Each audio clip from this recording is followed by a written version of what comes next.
Chad here of RealNerdCorp.com, your one-stop shop for all things wrestling, comics, and nerd news. We're talking today about a sensitive topic, and that's women's equality in pro wrestling. Get out the pitchforks now. Oh, boy. Oh, boy. I know how this one's going to go. I've seen it. I've seen dry land. It is not a myth. Let's talk about the ocean floor.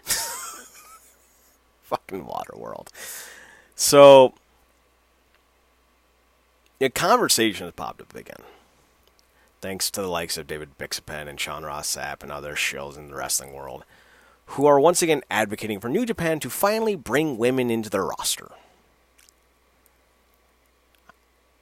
I don't know. I don't know what their boner is about this. Because here's the idea about equality. It's not about every little thing being for everyone. That's stupid. You are allowed to have a thing that's not for everyone. That's just reality. FX has a new show called, I think it's Pose? I think is how it's called. I don't see a lot of straight white dudes watching that show. Nothing wrong with that. It's not a show for me. What was Brie Larson's whole argument about A Wrinkle in Time? It wasn't made for 40-year-old white men. It's okay. You are allowed to have things that aren't made for you. That's the world we live in. You can like them, even if they're not made for you. There's nothing wrong with that. I certainly can't relate to a badass chick like Ripley in Aliens, which is the sequel to Alien.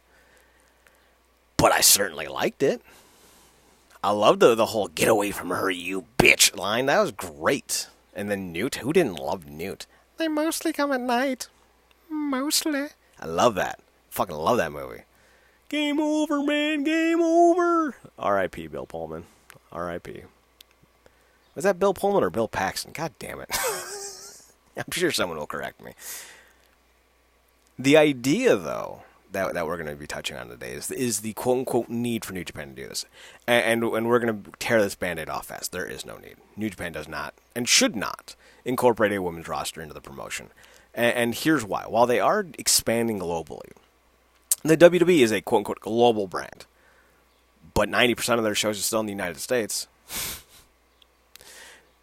I mean, fuck, I think Impact runs more international shows than the WWE in terms of percentages. I would say at least 40% of all Impact shows are held in Canada. Or Mexico. That's international. More than the WWE provides. So the notion that New Japan needs to have a women's roster because they're going international is a fallacy. It's a joke. It's a gimmick done by people who need to be seen as woke. I don't believe in woke politics. I don't believe in woke culture. I believe in doing the right thing, period. And the right thing is to have opportunities for men and women regardless. And there are opportunities for women in Japanese wrestling. It's called Joshi wrestling. Now you can argue, well, the men get paid far more in New Japan than the women do in Stardom. And I would argue, why would that change if they were signed by New Japan? Let's say that the average New Japan wrestler makes mid-six figures, like $300,000, $400,000, $500,000 a year. Why would you pay a women's wrestler nearly that much when they can't draw that much without the New Japan brand? That doesn't make sense. Or dollars, for that matter. Because if a female worker was good enough to make that kind of money outside of New Japan, they wouldn't need to go to New Japan in the first place. And the argument by David Bixapen and by others who are defending this idea of integrating a women's division in New Japan, even Sean Ross Sapp, they're all saying the same thing. It's so women can be paid more. But how much more are you going to be paying them? Maybe 10 grand more? That's nothing. You're not going to be paying them the same as Naito. You're not going to be paying them the same as Tanahashi. You're not going to be paying them the same as Chris Jericho or Jon Moxley. And they shouldn't be paid that much. Because if they could be paid that much, they wouldn't need to go to New Japan. They would be making that money from Stardom on their own. Think about that. Like, really think about that. If they were as profitable as these fans seem to indicate that they are, they wouldn't need New Japan. Stardom would be their own big business. And that's part of the issue, is that people don't really want to look at this in a logical sense. The value for Joshi wrestling in Japan is not big. So you're going to risk alienating, your tour schedule, which is probably 85% Japanese tour stops. You're gonna risk alienating your fans by bringing in a product they don't necessarily want to support, because if they did want to support, they'd be supporting it. That doesn't seem like prudent business to me. And the funny thing is, it's straight white dudes like David Bixapen. This charming fellow right here. They're the ones leading this charge, not Joshi wrestlers. In fact, Stardom even said, stop asking us to be, integrated into New Japan. We are our own thing. You want to support Joshi wrestling? Come support it. Put your money where your mouth is and pay for our streaming service. Stardom has their own streaming service. I didn't know if you know that. If you only follow Sean Ross Sapp, David Bixapen, and others, you wouldn't. Because despite all their platitudes and claims for equality, they damn sure don't promote it. They damn sure don't give you the offerings. They damn sure don't talk about Shine. They don't talk about WSU. They don't talk about Stardom. They don't talk about Shimmer. They'll be lucky to talk about Women of Honor, and they're terrible. Kelly Klein's great. Kelly Klein is fantastic. She's a great worker. She deserves better than being stuck with Mandy Leon in our program. And there's real animosity there, believe you me. Women of Honor is a terrible division. They have a 4-year-old Angelina Love. They have a woman who could never work in the first place in Velvet Sky. And they have the Booker's best lay in Mandy Leon. Mandy Leon and Velvet Sky are dating two of the highest personalities in that promotion. I mean, think about that. Tell me that's not fucked up. So the idea that these individuals are all about equality is a fallacy. David Bixapen doesn't want equality. He just wants to use equality as a reason for why he's superior to you. I want equality. I do. I genuinely do. I'm not going to sit here and demand that New Japan start bringing in women at a 5% markup than what they're already getting paid, because that's not fucking prudent. That's not pertinent. That's not even logical. Io Shirai and Kairi Sane reportedly took a pay cut to go to NXT.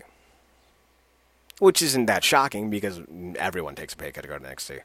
I think with the exception of Nakamura and Joe and maybe Rude, being the three big examples who didn't have to take a pay cut. Most people had to take a pay cut, though. That's just the reality. And the reason they take the pay cut is for the opportunity on the back end. When you get called up to the main roster, you have the opportunity to make 5, 6, 7, 8 times what you were making. So there is a risk involved that makes sense.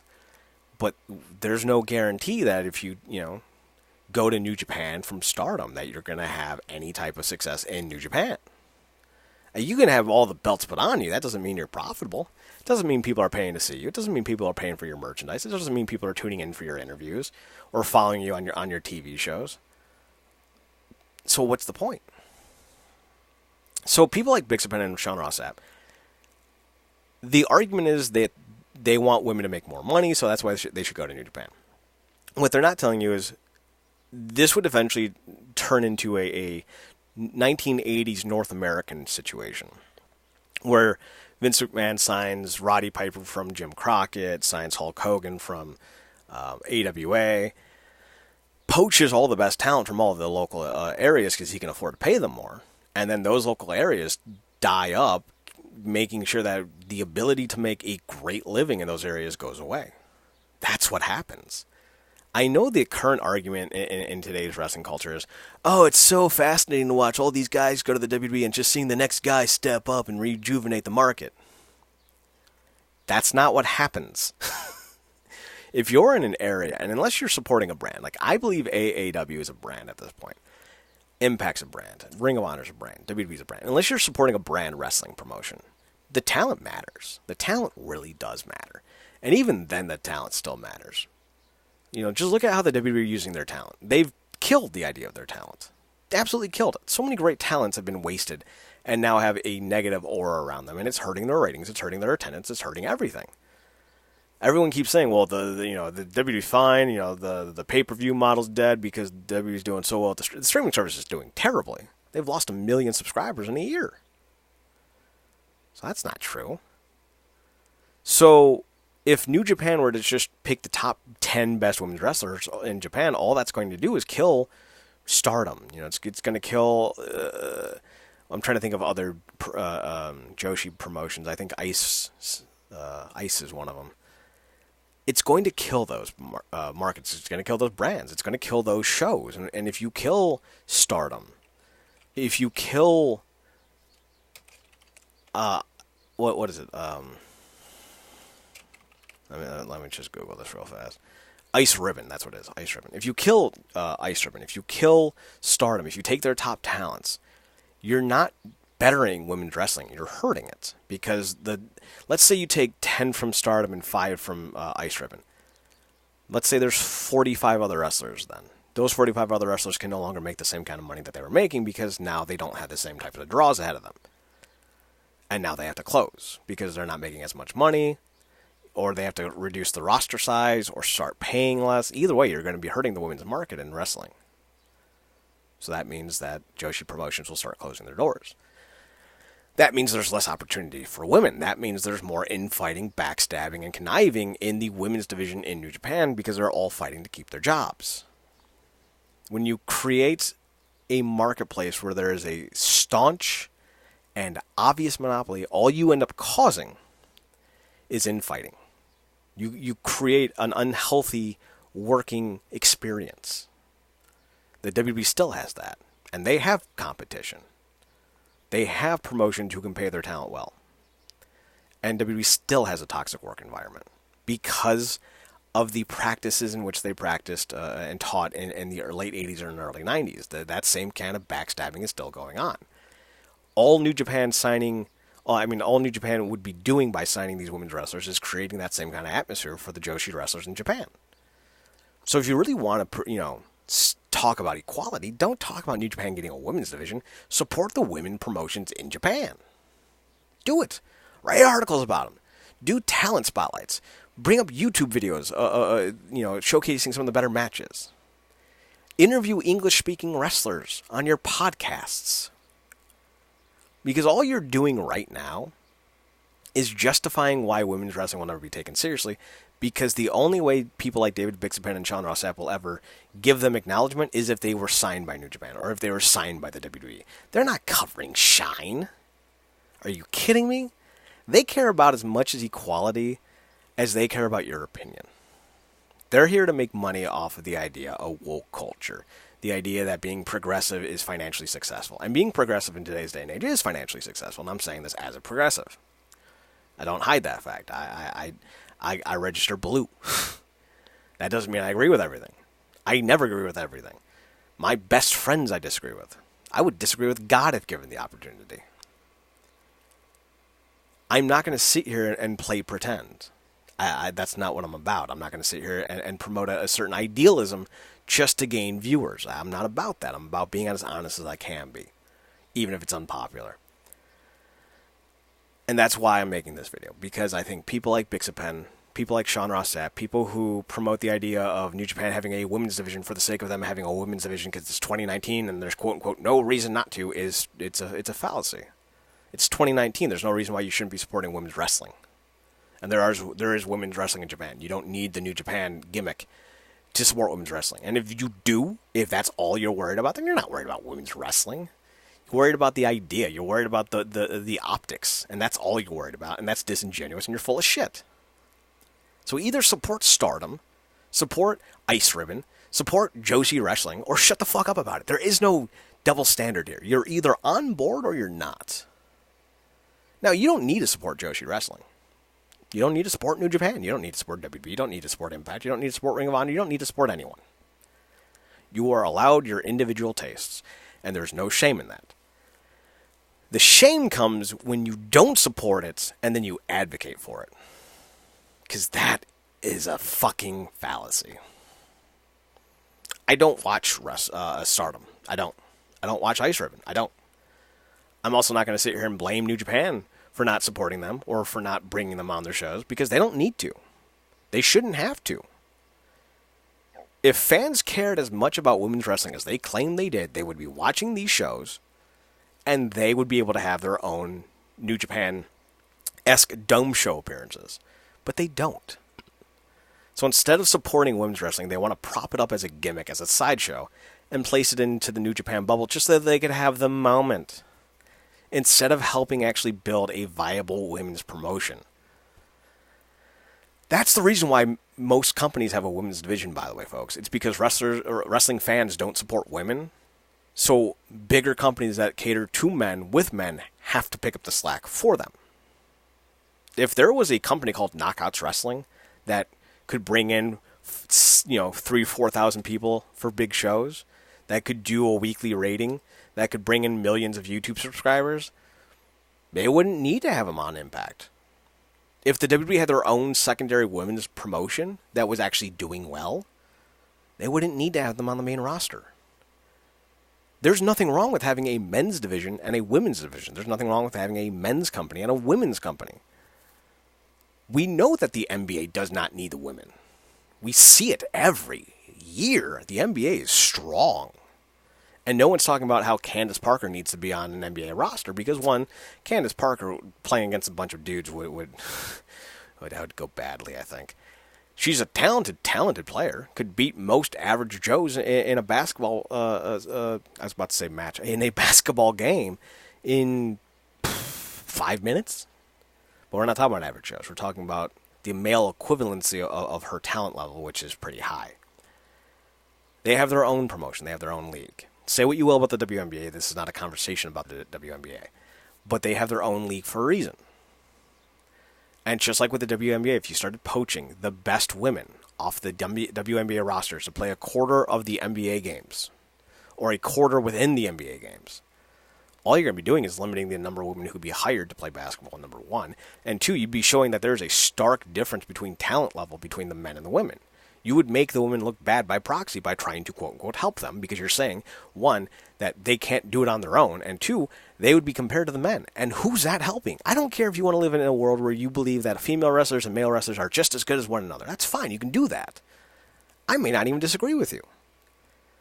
But to have that conversation is in itself counterproductive. Real equality will come when you stop demanding men's promotions carry women's rosters and start demanding that women's promotions owned by women are actually supported. Support Shine. Support WSU. Support Shimmer. Support any women's promotion owned by a woman. Women of Wrestling is owned by Jeannie Buss. Support them.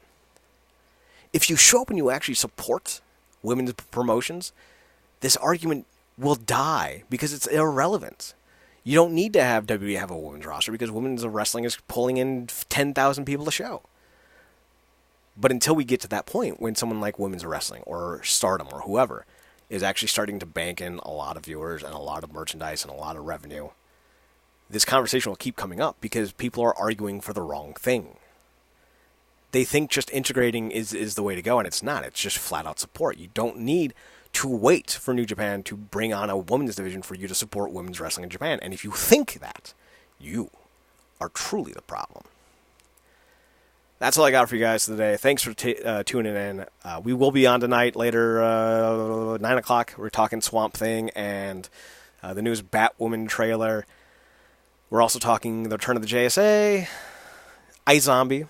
Love me some iZombie. Sad it's coming to an end, but it's been a great final season so far. And, that'll be all at 9 o'clock, and I'm sure there'll be other talking points as well. Twitch.tv/RealNerdCorp at 9 p.m. Tune in. As always, thanks for giving us a chance. Thanks for tuning in. And frankly and honestly, I cannot stress this enough. Folks, remember, watch more wrestling.